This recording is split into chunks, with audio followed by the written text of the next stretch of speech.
Mr. Abhisit, thanks for joining us tonight. Millions of people voted today despite your calls for a boycott. So what is the Democrat Party hoping to do next? Well, actually, another fact you did fail to mention is that perhaps more people decided not to vote today. And that is the situation that I reflected when we took the decision not to participate in the elections. I said that there were a large number of people who were not willing to participate in these elections. Okay, but what is your party hoping to achieve?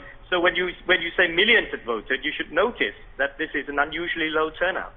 Okay, but Mr. Abhisit, what is your party hoping to achieve by boycotting this round of elections?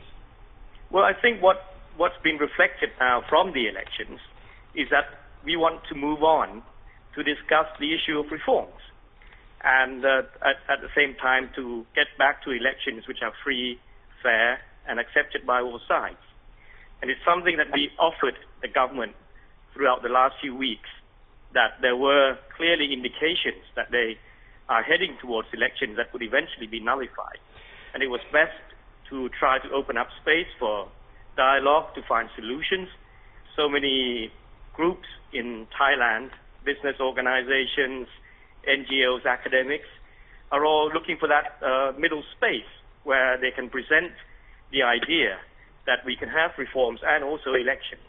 Unfortunately, the government insisted that elections had to go ahead today, whatever happened, and the result is that we have a very low participation. We cannot even announce the number of votes each candidate is getting, and it's still probably an impossible task to fill a quorum for Parliament legally.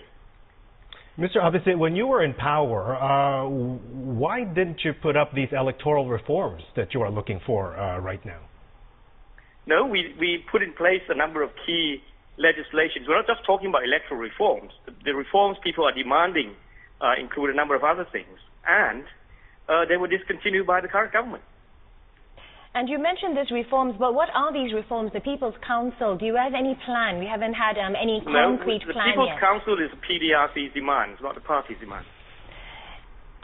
Okay, so you don't agree with the PDRC's demands? We don't quite agree, because we do not yet know the details of how the council would come about, what the composition would be. What the party has said is that it's clear that over the last couple of weeks, these elections will eventually be nullified, will be wasting 3 billion baht without getting a parliament, without getting a new government.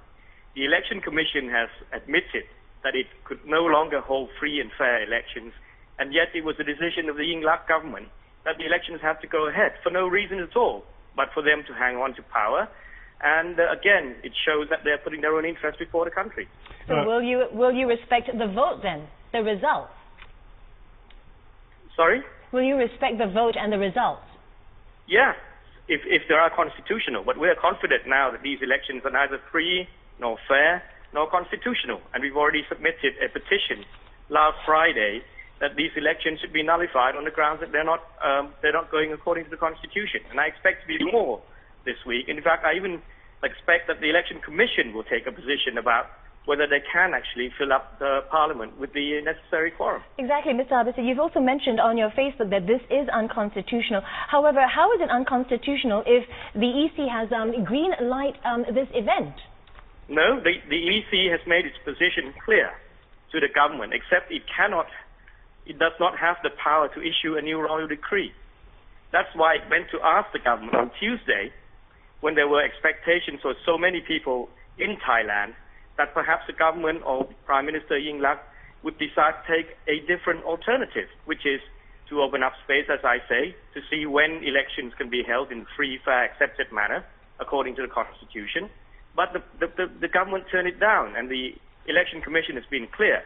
It's reiterated again today in the press conference after the elections that it is still trapped in a number of legal problems, but the only reason it has to go ahead was because it has no power to issue a new royal decree, and the government has refused their request.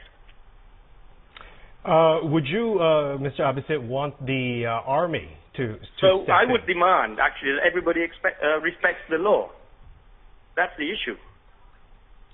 Okay, in that case, would you run in an election if another one is called, or will you boycott it again if the first time is If they were running free, again? fair, and accepted by all sides, which means obviously that there would have to be discussions about commitments to reform and about how we can enhance electoral process to regain the trust of the people. I mean, even today, when there were hardly any competition, there's still report of irregularity. All right, thank you very much for joining us. Mr. Abhisit Wijajiwa is the opposition Democrat Party leader in Bangkok, who of course boycotted the elections today.